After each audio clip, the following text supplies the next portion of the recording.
കഴിഞ്ഞ ദിവസം മൈത്രേനെ ഇരുന്നായിട്ട് പറയാണ്, ഖുർആനേക്കാൾ ബെറ്ററായ ഗ്രന്ഥം ഞാൻ രചിക്കുന്നു.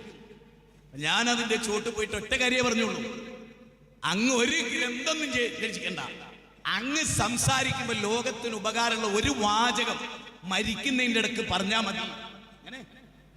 എങ്ങനെ മൈത്രേയൻ മരിക്കുന്നിടയിൽ ജനങ്ങൾക്ക് ഉപകാരമുള്ള ഒരൊറ്റ വാക്ക് അദ്ദേഹത്തിന്റെ മുനിസിപ്പാലിറ്റിയിൽ നിന്ന് പുറത്തോട്ട് വരുന്നില്ലേ, മുഴുവനും മാനവിക വിരുദ്ധവും വിഷവുമാണ്, മനുഷ്യർക്ക് സ്വീകാര്യമല്ല.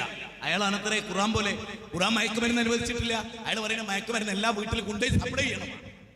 ബേക്കറിയിൽ മയക്കുമരുന്ന് വിൽക്കണം എന്ന് പറഞ്ഞ ആളാണ് ആര്? മൈത്രേയൻ. സ്വന്തം മോളോട് തുണി ഉരിഞ്ഞിട്ട് മറ്റോന്റെ കൂടെ പോയിക്കോന്ന് പരസ്യമായിട്ട് പ്രസംഗിച്ച ആളാണ് ആര്? മൈത്രേയൻ. ആ മൈത്രേയനാ പറയുന്നത്, ഞാൻ ഖുർആനേക്കാൾ ബെറ്ററായ ഗ്രന്ഥം എഴുതും.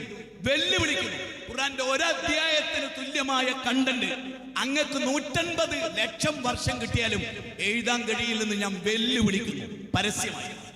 അങ്ങ് പേപ്പറായിട്ട് വന്നിരുന്നോ, ഒരക്ഷരം കുറിക്കാൻ കഴിയില്ലെന്ന് ഞാൻ വെല്ലുവിളിക്കുന്നു. എന്താ ചെങ്ങായിന്റെ നെഞ്ചൂക്ക്? നെഞ്ചൂക്ക് എന്നാ? പഠിച്ചിട്ടുള്ള നെഞ്ചൂക്കാണ്, പഠിക്കാത്ത നെഞ്ചൂക്കല്ല.